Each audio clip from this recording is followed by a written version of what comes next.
నమస్కారం, welcome to Suman TV. ఇవాళ మనతో పాటు ప్రణవానంద ప్రభుజీ ఉన్నారు. సుమన్ టీవీ ప్రేక్షకులకు ఎంతో సుపరిచితులు వారు. ప్రత్యేకించి ఆ శ్రీకృష్ణ పరమాత్ముడి గురించి, వారి లీలల గురించి అనేక మాధ్యమాల్లో వారు చెప్పే విధానం కానీ, వారు చెప్పినటువంటి ప్రవచనాలు, వారి మాటలు విని ఎంతో మంది వాళ్ళ జీవితాల్లో చాలా మార్పులు చేసుకున్నారు. హరే కృష్ణ ప్రభుజీ, ఎలా ఉన్నారు? బాగున్నానండి. చాలా సంతోషం.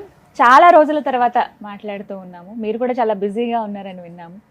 అలాగే వివిధ దేశాలలో కృష్ణ భక్తి గురించి, అలా కృష్ణుడి లీలల గురించి మీరు ప్రవచనాలు ఇస్తూ ఉన్నారు. ఆస్ట్రేలియా వెళ్ళున్నారు రీసెంట్గా, తెలుసుకున్నాము. ఎలా ఉంది మీ ప్రస్తుతం మీ జర్నీ, ఎలా సాగుతోందండి?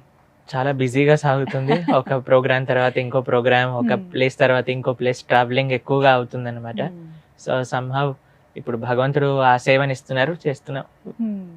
అలాగే ఇవాళ ప్రత్యేకం ఏంటంటేనండి, ఎప్పుడు సింగిల్గా నేను ఉంటాను, ఒక యాంకర్గా నేను కొన్ని ప్రశ్నలు అడుగుతాను, మీరు వాటికి సమాధానాలు ఇస్తూ ఉంటారు.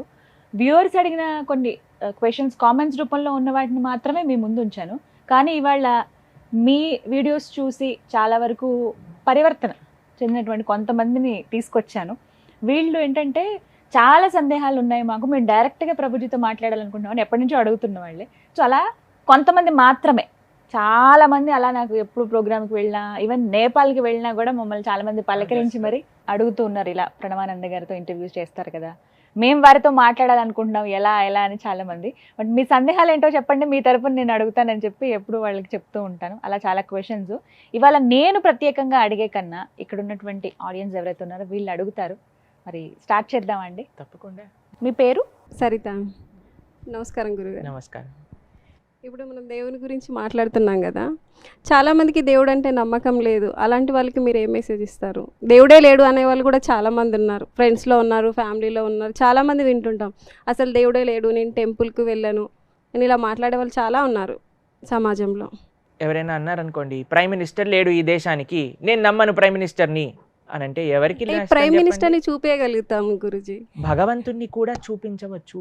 చూసిన వాళ్ళే భగవంతుడి యొక్క రూపాన్ని వర్ణించారు. కొందరితో ఆర్గ్యుమెంట్ చేయలేము, చూపించండి ఎక్కడున్నారో చూపించండి అంటారు. అదే వాళ్ళకి చెప్పండి, గాలిని చూపించమని చెప్పండి, బుద్ధిని చూపించమనండి వాళ్ళని. ఉన్నదే నేను నమ్ముతా అని అంటే వాళ్ళ బుద్ధిని చూపించమనండి. చూపించగలుగుతారా ఇంటెలిజెన్స్ని? అంటే లేనట్ట. అన్ని పదార్థాలు చూడంచా, ఇప్పుడు ఎన్ని మైక్రో ఆర్గానిజమ్స్ ఉన్నాయి, మనం చూడొచ్చా? చూడొచ్చు, కానీ దానికి ఒక ప్రాసెస్ ఉంది. ఏంటి ఆ ప్రాసెస్? నీకు టెలిస్కోప్ ఎలా హ్యాండిల్ చేయటమో తెలుసుకోవాలి, దాన్ని ఎలా ఎక్స్పెరిమెంటల్గా నువ్వు ఎలా చూడాలి అనే ఒక సైంటిఫిక్ ప్రాసెస్తో నువ్వు దర్శించగలవు. అలానే భక్తి అనే ప్రాసెస్తో భగవంతుడిని చూడొచ్చు. ప్రేమాంజన చురిత భక్తి విలోచనైన సంత సదైవ హృదయేషు విలోకయంతి. మేము ఇటీవల హై హాస్పిటల్కి వెళ్ళాం అనమాట, మాకు కళ్ళు నొస్తున్నాయి అని. అయితే మేము వెళ్ళినప్పుడు ఆ డాక్టర్ ఒక పరీక్ష చేశారు, ఇలా ఆల్ఫాబెట్స్ దూరం దూరం నుంచి చూపించడం. అప్పుడు నేను ఇది ఇది ఇది అని చెప్పాను. ఒక ప్రదేశం వచ్చేసరికి నాకు క్లియర్గా కనిపించలేదు. అయితే ప్రభుజీ మీకు ఇలా ఉంది, ఈ స్పెక్స్ పెట్టుకుంటే క్లియర్గా కనిపిస్తుంది అని స్పెక్స్ ఇచ్చారు. చూడంగానే వెంటనే నాకు కనిపించింది. అంటే మనకి అక్కడ అక్షరం లేదనా, నీ కంటిలో దోషం ఉందనా? మన కంటిలో దోషం ఉంది కాబట్టి మనం స్పెక్స్ పెట్టుకొని చూస్తే కనిపిస్తుంది. కాబట్టి మనం కూడా ఎప్పుడైతే ఆ నమ్మకము అనేది ఇన్వెస్ట్ చేస్తామో, ఇప్పుడు ఫస్ట్ రిటర్న్స్ రావండి, ఫస్ట్ మనం ఇన్వెస్ట్మెంట్ చేయాలి. ఇన్వెస్ట్మెంట్ చేశాక ఎంత ఇన్వెస్ట్మెంట్ చేసాము, ఏ ప్రదేశంలో చేసాము, దాన్ని బట్టి కదా రిజల్ట్ వచ్చేది. కానీ జనాలకి అన్నీ ప్రూవ్ చెయ్యి అని అంటే, ఇప్పుడు ఒక పిల్లవాడు పుట్టాడు అనుకోండి, అమ్మ దగ్గరికి వెళ్ళి, అమ్మ నాకు నాన్నెవరు? అయ్యా ఈయన మీ నాన్న. లేదు నేనే టెస్ట్ చేసి కనుక్కుంటా అని అందరిని టెస్ట్ చేశాడు అనుకోండి, డిఎన్ఏ టెస్ట్, వాడు అసలు కనుక్కోగలుగుతాడా? మొత్తం ప్రపంచంలో ఉండే మెన్ అందరినీ డిఎన్ఏ టెస్ట్ చేస్తే అంత టైం ఉంటుందా? అన్నిటికంటే ఈజియెస్ట్ వే ఏంటి? అమ్మ నాన్నెవరు? ఈయన మీ నాన్న. ఓ నాన్నగారు నమస్కారం అండి. That simple. అది సనాతన ధర్మము అని అంటే.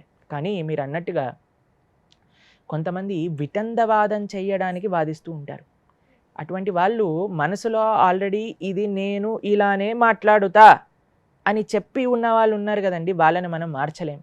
మీరు చూడండి, మీరు వినే ఉంటారు, నిద్రపోతున్న వాడిని లేపచ్చు కానీ నిద్రపోతున్నట్టు నటించేవాడిని లేపలేము అని. కాబట్టి కేవలం భగవంతుడు లేడు అన్నంత మాత్రం చేత భగవంతుడు లేకుండా పోడండి. ప్రైమ్ మినిస్టర్ ఎలా అయితే ఉన్నారో, ఆయనని ఎలా అయితే ఒక ప్రాసెస్ ద్వారా, ఇప్పుడు ప్రైమ్ మినిస్టర్ని కలవచ్చు, దానికి మేబీ దేర్ పిఎంఓకి వెళ్ళి ఆయనతో ఏం పని ఏంటి అని అన్నీ చెప్తే సరే ఆయన చూడాలి అంటే చూడొచ్చు. అలానే భగవంతుణ్ణి కూడా చూడడానికి ఒక ప్రాసెస్ ఉన్నది, దాన్నే భక్తి అని అంటారు. దేన్నైనా చాలా ఇయర్స్ నుండి కూడా టెంపుల్స్కి వెళ్ళి ఏదైనా సిచ్యువేషన్లో వాళ్ళకు ప్రాబ్లమ్స్ వచ్చినప్పుడు, అంటే ఎప్పటి నుంచో గుడికి వెళ్ళి టెంపుల్కి వెళ్ళి ఎలా ఉన్నా కానీ ప్రాబ్లమ్స్ వచ్చినప్పుడు కూడా దేవుడు లేడు అని కూడా వాళ్ళ నోటి నుండి కూడా కొన్నిసార్లు వింటాం కదా గురూజీ.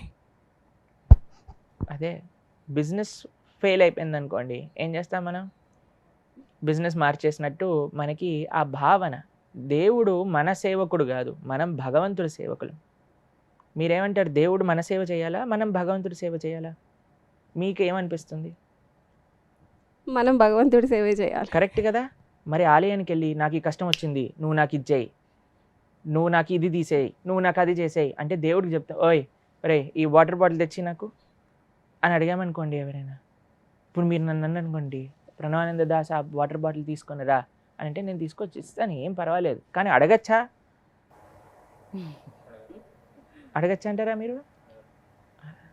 మనం భగవంతుడి దగ్గరికి వెళ్ళి మనల్ని ఆల్రెడీ ఇంత మంచిగా, ఇంత మంచి మానవ జన్మ ఇచ్చారు, ఇంత మంచి కుటుంబాన్ని ఇచ్చారు, బుద్ధిని ఇచ్చారు ఉపయోగించుకోవడానికి, ఇంత చక్కటి మంచి విషయాలు తెలుసుకునే ఒక ఆపర్చునిటీ ఇచ్చారు, ఇంకా ఏం తక్కువ చేశాడని ఆయన దగ్గరికి వెళ్ళి మళ్ళీ మళ్ళీ మళ్ళీ మనం అడుక్కోవాలి చెప్పండి?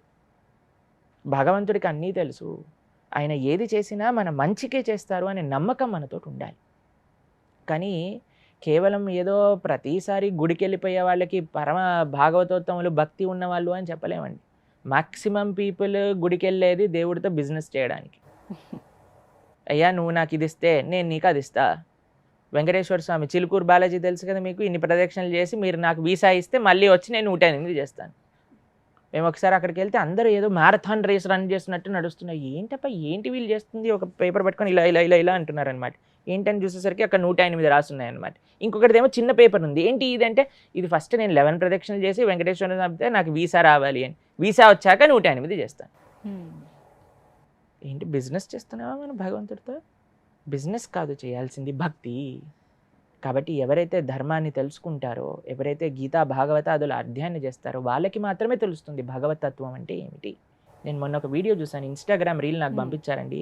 ఒక చాలా ఓల్డ్ ఆవిడ పూలో పండ్లు అమ్ముకుంటుంది, పైన క్లాత్ వేసుకుంది అనమాట, ఎర్ర టెండలో కూర్చుంది. ఒక టీవీ యాక్టర్ యాంకర్ వెళ్ళి, నార్త్ ఇండియన్, ఢిల్లీలో అనుకుంటా, నీకేం కావాలి, దేవుడు కనిపిస్తే ఏం అడుగుతావు అని అంది. దుఃఖ్ చెయ్యే అని అడుగుతా, కష్టాలు కావాలి అని అడుగుతానండి. అయితే క్యూ ఐసా బోల్రే, ఎందుకు అలా అంటున్నావు అని అంటే, కష్టాల్లోనే కదా మనకి దేవుడు గుర్తొచ్చేది, ఆయన నామాన్ని పలికేది. సుఖాలలో ఉంటే నేను విర్రవీగిపోతూ ఉంటాను, నేను ఇది సాధించా, నేను అది చేశా, నేను ఇది చేశా అని. ఒక పండ్లు అమ్ముకునే ఆవిడకి కూడా అన్నిటికంటే గొప్ప శాస్త్ర రియలైజేషన్స్ ఉన్నాయి.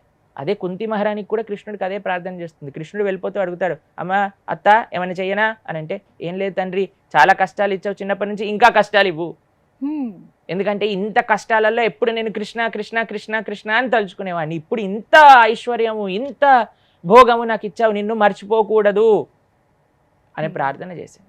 కాబట్టి పీపుల్ షుడ్ బి ఎడ్యుకేటెడ్, వాళ్ళకి తెలియజేయాలి భగవంతుడు ఏటీఎం మషిన్లా వాడుకునే మషిన్ కాదు.